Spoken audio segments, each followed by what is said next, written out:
On poursuit avec notre éditorialiste Slimane Zeguidour. Bonsoir Slimane. Bonsoir.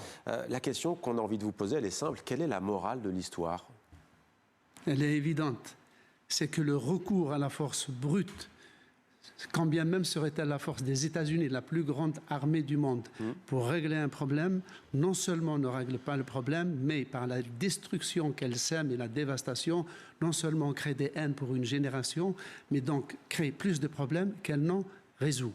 Regardez, Donald Trump et Benjamin Netanyahou ont lancé avec fanfare leur campagne militaire contre l'Iran en utilisant des armes jamais utilisées jusqu'ici, en détruisant 17 000 sites stratégiques après avoir décapité la direction politique et religieuse, tué le guide, etc. Ils se sont immédiatement trouvés embourbés dans une crise aux dimensions internationales qui les a impactés eux-mêmes directement, rognant la popularité notamment et de Benjamin Netanyahou et surtout de Donald Trump. Popularité aux États-Unis et sur le plan international.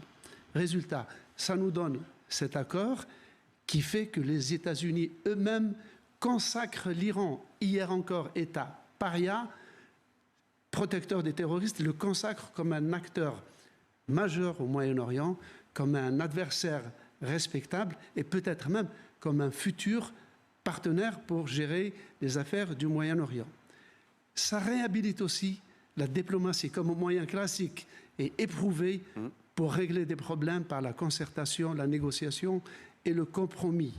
Regardez, après, les États-Unis ont obtenu, après 47 jours de négociations, ce qu'ils n'ont pas obtenu en 47 ans de sanctions accablantes et d'isolement de l'Iran jusqu'à en faire, comme je le disais, un État paria.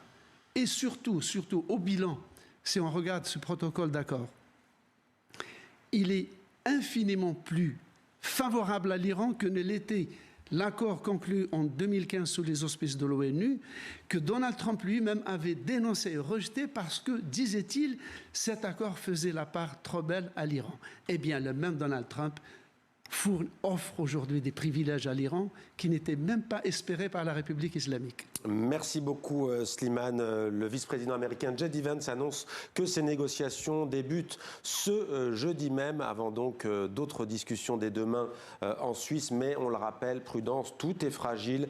L'armée israélienne annonce aujourd'hui qu'elle reste déployée dans une bande d'environ 10 km à l'intérieur du territoire libanais, dans le sud du pays. Et ce, malgré donc une disposition de cet accord qui prévoit l'arrêt immédiat des opérations militaires au Liban.